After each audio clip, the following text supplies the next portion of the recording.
Hello student, welcome back. अपना already 11th standard का third chapter शुरू मैंने कर दिया था।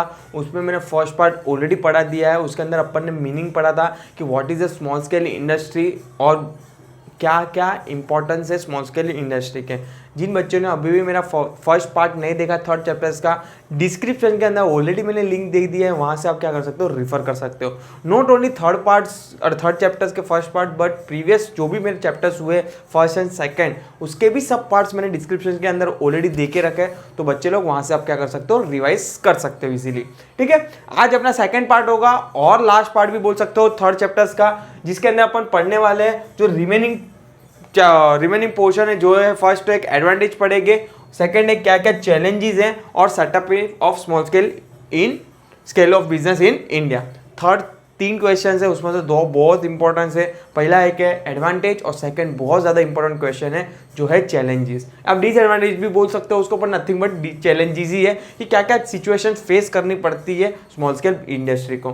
ठीक है, चलो शुरू करते हैं। Advantage of the small scale industry, मैंने तुम लोगों को पहले ही बोल दिया था, कहाँ ना कहाँ स्मॉल स्केल इंडस्ट्री क्या करता है, सपोर्ट करता है इकोनॉमिक को बूस्ट करने के लिए, ग्रोथ करने के लिए, डायरेक्टली या तो इनडायरेक्टली। ठीक है, शुरू करते हैं। स्मॉल स्केल इंडस्ट्री है वो always play important role in economic development of the country. तो following are the advantage of the small scale industry. पहला ही है लार्ज एम्प्लॉयमेंट। सबसे ज्यादा एम्प्लॉयमेंट कौन क्रिएट करता है, जो स्मॉल स्केल इंडस्ट्री क्या करता है, क्रिएट करता है। India is a labour abundant country. Small scale industry have a potential to create an important of job opportunity on a mass scale. They are labor intensive. They use a more labor than the factor of production. Factor of production क्या हो सकता है, land हो सकता है, labour हो सकता है, मशीनरी हो सकता है, पैसा हो सकता है, मनी हो सकता है। Their gestation period is low and can provide an employment opportunity to the large number of people.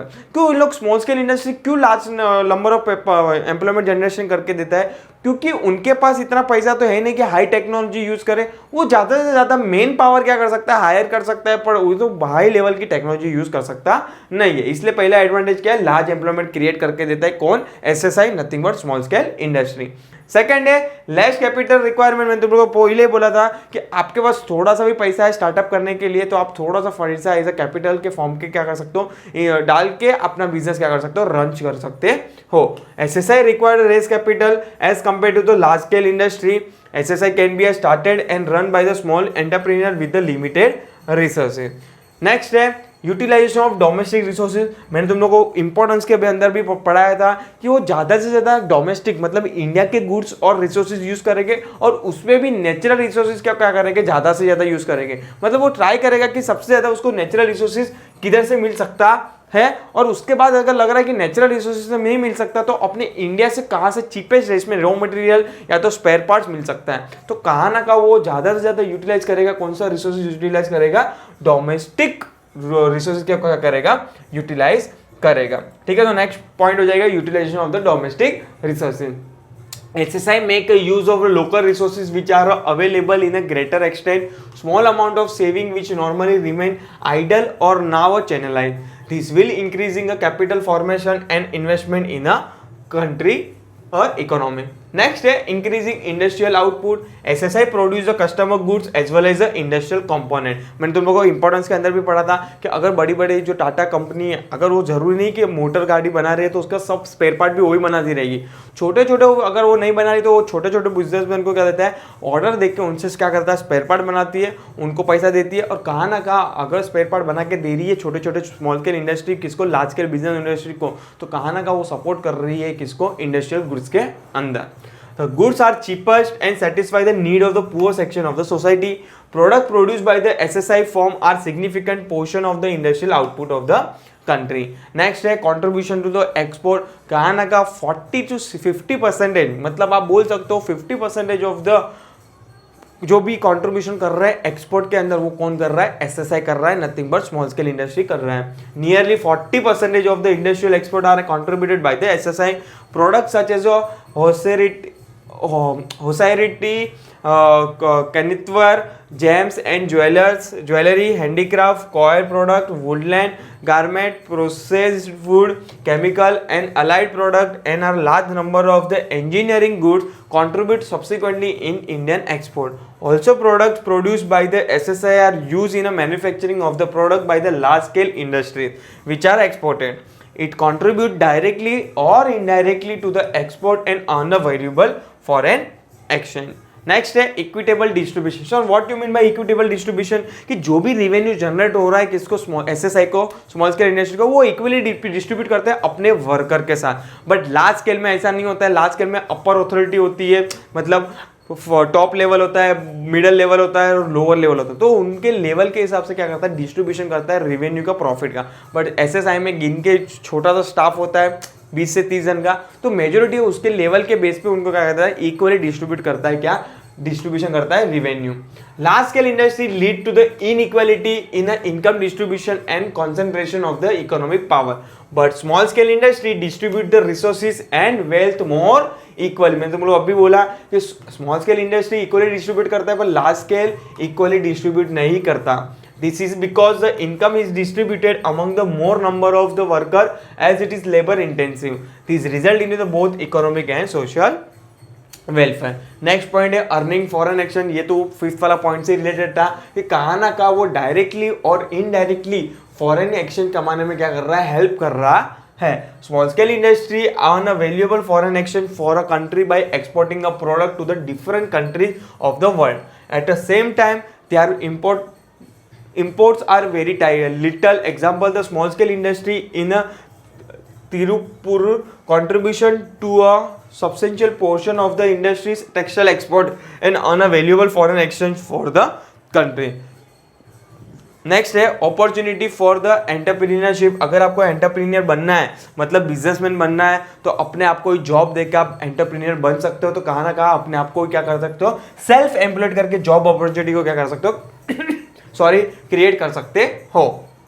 Small scale industry provide an opportunity for entrepreneur with the limited capital.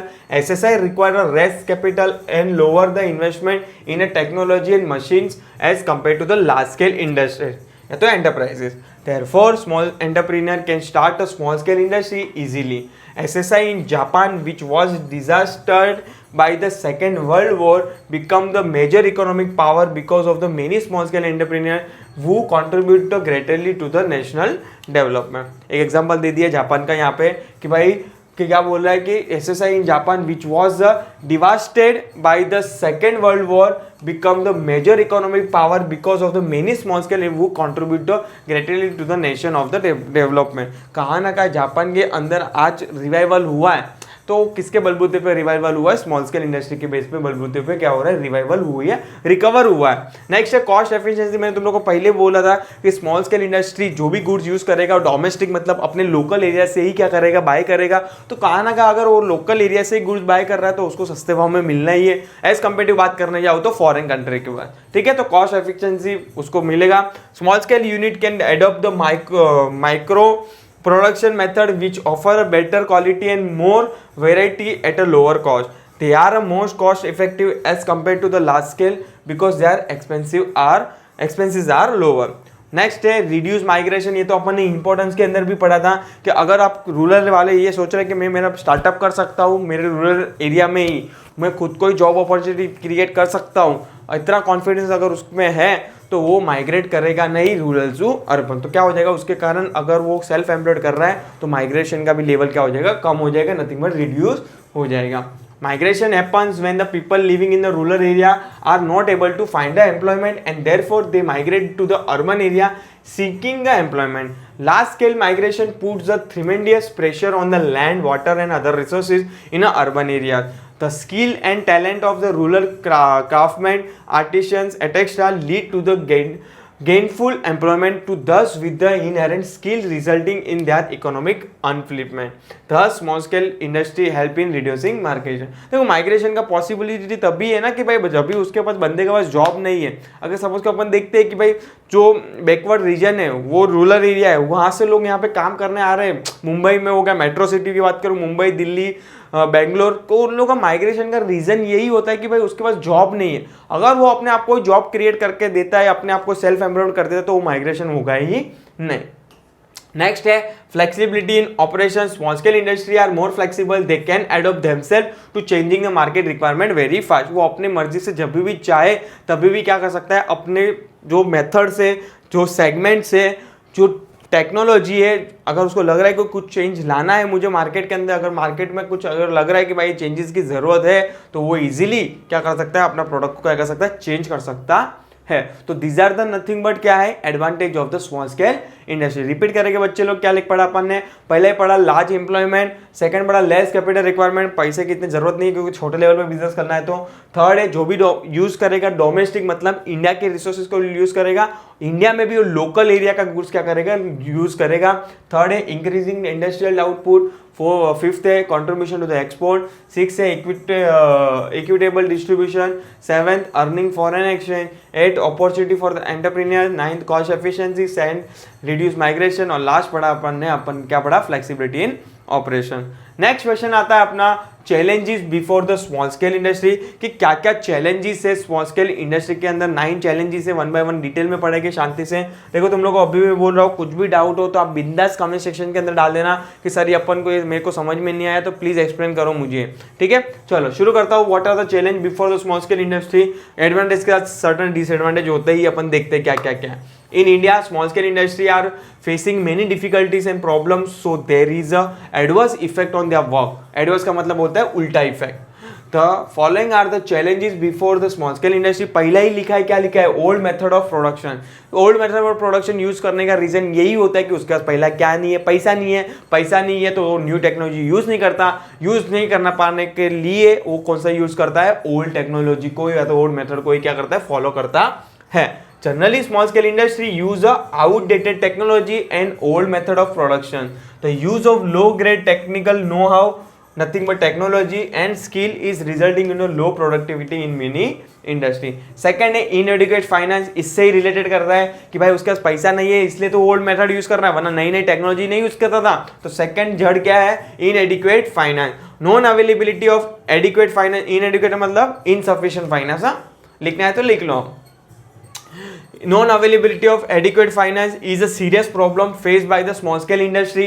Generally, SSI begins with the small capital base. Many of the units in the small sector raise a fund from the capital market. These units frequently suffer from the lack of adequate working capital. Third है problem of raw material. देखो उसके बाद पैसा नहीं है, तो पैसा नहीं है तो इतना हाई क्वालिटी रॉ मटेरियल तो यूज नहीं कर सकता। अगर वो हाई क्वालिटी मटेरियल यूज करने जाएगा तो कहाँ ना कहाँ प्राइस बढ़ जाएगी। प्राइस बढ़ जाने का मतलब कॉस्ट बढ़ जाएगा। कॉस्ट बढ़ जाने के कारण प्रोडक्ट का भाव भी बढ़ जाएगा। प्रोडक्ट का भाव बढ़ने के साथ साथ कस्टमर को आप इतना सेटिस्फाई नहीं कर पाओगे अपने गुड्स से। तो दीज आर द बहुत सारे प्रॉब्लम है, सबकी प्रॉब्लम की रीजन ये की है इनएडिक्वेट फाइनेंस, क्योंकि ये प्रॉब्लम भी किससे रिलेटेड करता है, इनएडिक्वेट फाइनेंस से ही क्या करता है, रिलेट करता है। Problem of raw material, another major problem of small scale industry is the inadequate supply of the raw material. Due to that SSI have to compromise on the quality and quantity of the raw material or pay more price to the good quality of raw material. Fourth है labour problem. Many times ऐसा होता है कि भाई अगर ज़्यादा wages मांग लिया तो या तो फिर हाइक्स। देखो पहली बात तो करूँ कि ये इतना स्किलफुल एम्प्लॉइज तो रखेगा नहीं कि भाई जिसकी 1 लाख रुपया सैलरी हो, क्योंकि अगर उसके पास इतना पैसा होता तो प्रॉब्लम ही कहाँ थी, अर्बन एरिया में बिजनेस नहीं खोलता था। तो this are the problem. Indirectly ये भी एक प्रॉब्लम किससे रिलेट करता है, इनएडिक्वेट फाइनेंस से ही रिलेट करता है। Most of the small scale industry recruit the unskilled and semi skilled worker on a daily wages. This create the problem of the low labor productivity, higher absenteeism and poor job commitment. The wages are low due to the financial limitation which turn into the labor dissatisfactions and increasing the labor turnover. Improper shift and lack of job security make a employment in a small scale industry unattractive and the talented worker force does not opt for the such job. मैंने तुम लोगों को पहले बोला कि अगर उसको भी कहा जॉब की सिक्योरिटी है कि भाई मेरे को कल निकाल दिया तो बहुत सारे प्रॉब्लम्स के कारण अगर उसको प्रॉपर टाइम नहीं मिल रहा है या तो फिर शिफ्ट बराबर नहीं है या तो प्रॉपर वेजेस नहीं मिल रहा है, तो बहुत सारे फैक्टर्स, अगर सबका फैक्टर्स को एक में वन वर्ड में बोलने जाओ तो इनएडिक्वेट फाइनेंस ही एक फैक्टर है कि कहाँ ना कहाँ स्मॉल स्केल इंडस्ट्री को क्या करता है, डाउनफॉल करता है. नेक्स्ट है मार्केटिंग प्रॉब्लम। मार्केटिंग का मतलब ही क्या होता है? एडवर्टाइजिंग। तुम लोग क्या लगता है स्मॉल स्केल इंडस्ट्रियल मार्केटिंग कर सकती है, एडवर्टाइजिंग कर सकती है? नहीं कर सकती। अगर उसके पास पैसा होता तो प्रॉब्लम ही क्या थी? पैसा नहीं है इसलिए तो मार्केटिंग कर सकती नहीं है। Marketing is one of the most important activity as it generate the revenue. Effective marketing of the goods require through the understanding of the customers needs and requirement. In the most case, marketing is a weaker area of the small industry. These SSI have to depend extensively on the middlemen who at a time of exploit them by paying the low price and delay payment. Further, the direct marketing may not be feasible for a small scale business firm as they lack the necessary infrastructure. देखो infrastructure नहीं होने का reason एक ही है, वापस से बोल रहा हूँ, जो है फंडामेंटली की बात करो तो पैसा। अगर जब तक पैसा नहीं रहेगा तब तक ये प्रॉब्लम्स तो सब आने वाली है, सब चैलेंजेस आने वाली है किसके सामने? स्मॉल स्केल इंडस्ट्री के सामने। नेक्स्ट प्रॉब्लम क्या आ सकती है? Problem of transportation. देखो वापस से प्रॉब्लम ऑफ ट्रांसपोर्टेशन का रीजन एक ही हो सकता है, जो है पैसा। It is necessary for the SSI to spend the transportation of raw material and finished good. Due to lack of transport facility, it is difficult to transfer the raw material from the market to factory and finished product from the factory to the customer. देखो transportation भी नहीं होना, these are the also related to the financial. अगर उसका पैसा होता तो transportation की सर्विस प्रोवाइड करने में उसको क्या प्रॉब्लम थी? तो these are the also linked with the financial. Next है sickness. Prevalence of sickness in a small scale industry have become a point of worry to both the policy maker and the entrepreneur. The cause of sickness are both internal and external. Internal problem including lack of skilled and talent labor and lack of managerial and marketing skill at extra. External problem including the delay payment, shortage of working capital, inadequate loan and lack of demand for their product. तो these are the sickness, मतलब problem, दो type की problems in लोग ने explain किया है। Internal problem क्या है स्मॉल स्केल इंडस्ट्री के लिए? कि उसका इतना हाई क्वालिफाइड पहले तो स्टाफ नहीं रख सकता, लेबर पे लग नहीं सकता, कोई मैनेजमेंट के लिए टीम नहीं बिठा सकता, कोई मार्केटिंग के लिए टीम नहीं बिठा सकता क्योंकि उसका इतना पैसा नहीं है। और एक्सटर्नल प्रॉब्लम भी क्या हो सकता है? अगर उसको इजीली लोन नहीं मिल सकता, वर्किंग कैपिटल हिल जाता है कभी कभी, जरूरी नहीं कि टाइम पे रॉ मटेरियल मिले। तो these are the problem which was और which is faced by the small scale industry. 8 point बोलता है power shortage and irregular supply, higher the cost of power acquisition, load shedding, frequent power cut, irregular supply of power, voltage fluctuation and rising power charges badly affect the productivity. अगर छोटा सा suppose कि एक unit में भी पैसा भी बढ़ जाए तो कहाँ ना कहाँ वो पैसा भी भारी पड़ जाता है किसको? स्मॉल स्केल इंडस्ट्री को। तो these are the also one of the challenges face by the SSI. Next और लास्ट है global competition. Apart from the problem stated above, small scale industry are facing the problem on the context of the liberalization, privatization, globalisation.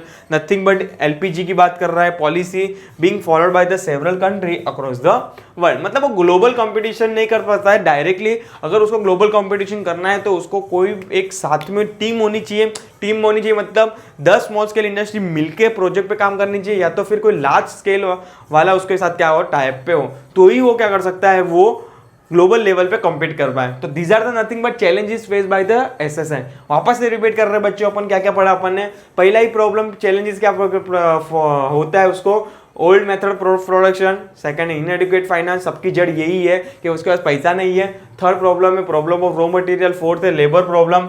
Fifth है marketing problem. Six है problem of transport, sickness, power shortage और irregular supply. और next है global competition. ठीक है, तो these are the nothing but challenges which is faced by the SSI. अभी last question होगा ये पार्ट्स के अंदर और चैप्टर्स वाइंडिंग अप हो जाएगा. तुम लोग चाहो तो इसको साइड में भी क्या पूरे पेज को ऐसा कर सकते हो. एग्जाम के लिए जरा भी रिलेवेंट क्वेश्चंस नहीं है. इसके अंदर 3 इंपॉर्टेंट क्वेश्चंस था. पहला पार्ट्स के अंदर मैंने पढ़ाया था importance of the SSI. Second मैंने पढ़ाया एडवांटेजेस ऑफ SSI. और बहुत मोस्ट इंपॉर्टेंट क्वेश्चन आज मैंने अभी जस्ट इसके ऊपर वाला पढ़ाया, challenges face by the SSI. ये वाला इतना रिलेवेंस नहीं है तो भी ऊपर से तुम लोग को समझा देता हूँ कि क्या है. देखो क्या लिखा है, steps in setting up the small scale industry. अगर आपको सेटअप करना है SSI, तो क्या करना है आपको, small scale industry business provide a more independent than the large scale industry and throughout this types of business one can fulfil their dream to become a entrepreneur. One can set up the small scale business by following a simple step which are as follow. पहला तो decision business area करना है कि कौन से area में आपको क्या करना है, बिजनेस स्टार्ट करना है. आपको अगर आपको लग रहा है कि भाई फॉर एग्जांपल मुझे कोई ऐसा प्रोडक्ट खोलना है या तो कोई ऐसा कोई फूड की दुकान खोलनी है और जहाँ पे इतना पॉपुलेशन है ही नहीं, तो आप खोल के मतलब नहीं है. तो आपको बिजनेस एरिया भी क्या करना है, पहले फाइंड आउट करना है, स्टडी करना है बिजनेस एनवायरनमेंट कि भाई तेरे को क्या क्या इंडस्ट्रियल पॉलिसी अफेक्ट कर सकती है, क्या क्या मुझे गवर्नमेंट के रूल्स एंड रेगुलेशन फॉलो करने हैं वो एरिया के अंदर. थर्ड हो जाएगा selection of product. Of course ये बहुत डिपेंड करता है, कोई भी प्रोडक्ट आप चूज कर रहे हो पहले देखो कि मार्केट में डिमांड है कि नहीं. अगर डिमांड ही नहीं है प्रोडक्ट के तो वो प्रोडक्ट बना के मतलब ही नहीं है. फोर्थ है सिलेक्शन ऑफ प्लेस. लोकेशन सबसे बड़ा प्राइम इंपॉर्टेंस है. अगर आप कोई ऐसे जगह पे खोल रहे हो कि वो दिन में वहां पे खाली 10 पीपल्स ही आते जाते हैं तो मतलब ही नहीं है वहाँ पे जाके खोलने का. तो आपको ये चीज़ भी ध्यान में रखनी है. अगर आप SSI खोल रहे हो तो सिलेक्ट ऑफ टेक्नोलॉजी, आपको देखना है कि आप कौन सी टेक्नोलॉजी अफोर्ड कर सकते हो, मतलब ट्रेडिशनल अफोर्ड कर सकते हो कि मॉडर्न अफोर्ड कर सकते हो. ये सब चीज़ें आपको उसके प्रॉन्स एंड कॉन्स को क्या करना है, आपको ध्यान में रखना है. वो सब एंगल्स को क्या करना है, प्रॉन्स एंड कॉन को क्या करना है, ध्यान में रखना है. मतलब प्रॉन्स एंड कॉन का मतलब बोला जाए तो एडवांटेज एंड डिसएडवांटेज को आपको क्या करना है, ध्यान में रखना है. नेक्स्ट है बिजनेस प्रपोजल. ऑफ कोर्स आप कोई प्रोजेक्ट को या तो स्कीम को लॉन्च कर रहे हो तो वो प्रपोजल को अगर लग रहा है कि आपको कुछ के साथ सपोर्ट की जरूरत है तो आपको वो सपोर्ट को भी क्या करना है, पैकअप के लिए सेगमेंट के लिए क्या करना है, साइड में रखना है. या नेक्स्ट है फाइनेंस. ऑफ कोर्स सबसे बड़ी जड़ यही है. अगर जब तक आपके पास फाइनेंस नहीं है तो आप कहाँ से लोन उठा सकते हो, या तो अपने फ्रेंड से, फैमिली से, या तो अगर बिजनेस की loan as a business loan आपको उठाना है तो कौन सी बैंक या तो फाइनेंशियल इंस्टीट्यूट आपके सपोर्ट करेगी. ये सब आपको क्या करना है, एक बजट, इनडायरेक्टली एक बजट की बात कर रहा हूं यहाँ पे. आपको बजट डिसाइड करना है कि अगर मुझे स्मॉल स्केल बिजनेस ये फील्ड के अंदर खोलना है, इधर खोलना है, तो मुझे कितना बजट लगेगा. Nothing but finance. मतलब आपको सोचना है कि मैं इंटरनली अरेंज करूं फाइनेंस कि आउटसाइडर से बोरो करूं. नेक्स्ट है रजिस्ट्रेशन. आपको अगर लग रहा है कि भाई मुझे रजिस्ट्रेशन की जरूरत है मेरे बिजनेस के अंदर तो आपको क्या करना है, रजिस्ट्रेशन भी करना है. डिस्ट्रिक्ट यहाँ पे लिखा है आप कहाँ किसको एप्लीकेशन करना है, डिस्ट्रिक्ट इंडस्ट्रियल सेंटर को, नथिंग बट DIC को क्या करना है, एप्लीकेशन लिखना है. 9th पॉइंट आ जाता है actual arrangement of the resources. पहला ये फिजिकल रिसोर्सेज आपको ध्यान में रखना है. फिजिकल रिसोर्सेज के अंदर बात करूँ तो एम्प्लॉयर आ जाता है, these are the physical resources. Machinery, these are the physical resources. मतलब फिजिकल रिसोर्सेज को अगर जरूरत पड़ी आपके बिजनेस के लिए तो उसका भी अरेंजमेंट करना है. अरेंजमेंट आपने क्या करना है, पावर एंड वाटर सप्लाई का भी अरेंजमेंट करना है. अगर सपोज कि आपके फैक्ट्री के अंदर लग रहा है कि पानी हर दिन अगर लग रहा है कि 100 लीटर, 200 लीटर, 500 लीटर पानी चाहिए, पावर भी इतना चाहिए, तो आपको वो सब क्या करना है, अरेंज करना है. स्टाफिंग मतलब एम्प्लॉयमेंट का भी आपको क्या करना है, ध्यान में रखना है. नेक्स्ट पॉइंट हो जाएगा product and marketing of product. ये बहुत ज़्यादा इंपॉर्टेंट करता है क्योंकि जब तक आप मार्केटिंग एडवर्टाइजिंग नहीं करोगे तब तक अपना प्रोडक्ट इतना वेल नोन नहीं होगा. और नेक्स्ट होगा रिव्यू और feedback of the future changes. अगर आपको लग रहा है कि मेरे प्रोडक्ट के अंदर कुछ चेंजेस लाने की जरूरत है तो आपको क्या करना है, एक रिसर्च एंड डेवलपमेंट करना है कि अगर जो मेरा एग्जिस्टिंग प्रोडक्ट है कस्टमर सेटिस्फाई है कि भी नहीं, अगर नहीं है और क्या चेंजेस लाने, वो सब पॉइंट्स ऑफ क्या करना है, ध्यान में रखने हैं. तो these are the nothing but steps you have to follow as a if you want to open a small scale business enterprise. तो इतना रिलेवेंस नहीं था, खाली इसलिए ऊपर ऊपर से पढ़ा दिया. नाम में जो मैंने ऑलरेडी हिंदी में बोला है वो इंग्लिश में आपको यहाँ पे दिखेगा. ठीक है, तो ये आपकी रिस्पॉन्सिबिलिटी. अगर आपको छोड़ना है ऑप्शन में तो छोड़ भी सकते हो, और आ भी गया तो अपने मन से लिख भी सकते हो ये वाला क्वेश्चन. ठीक है, तो यहाँ पे अपना चैप्टर्स जो है, third chapters nothing but small scale industry and businesses, यहाँ पे क्या होता है, वाइंडिंग अप होता है. नेक्स्ट वाला मेरा चैप्टर जो होगा मैं जल्दी लेके आऊँगा. तो टिल टाइम बच्चे लोग प्लीज़ अपडेट रहना. मैं अभी भी बोल रहा हूँ, अगर 12th वाले स्टूडेंट ने सब्सक्राइब किया है मेरे चैनल, अगर उसका कोई भाई है या तो कोई बहन है जो 11th में है, या तो उसका कोई फ्रेंड्स है 11th में, तो उनको मेरा लिंक क्या कर सकते हो, फॉरवर्ड कर सकते हो. बिकॉज यहाँ पे मैं 11th का जैसे 12th का पूरा पोर्शन OC-SP का मैंने फ्री में आपको पढ़ा है, यहाँ पे 11th का भी मैं फ्री में पढ़ाने वाला हूँ. तो प्लीज़ आप क्या रिस्पॉन्सिबिलिटी, अभी चैनल को क्या करना है, सब्सक्राइब करना है. Till time thank you so much.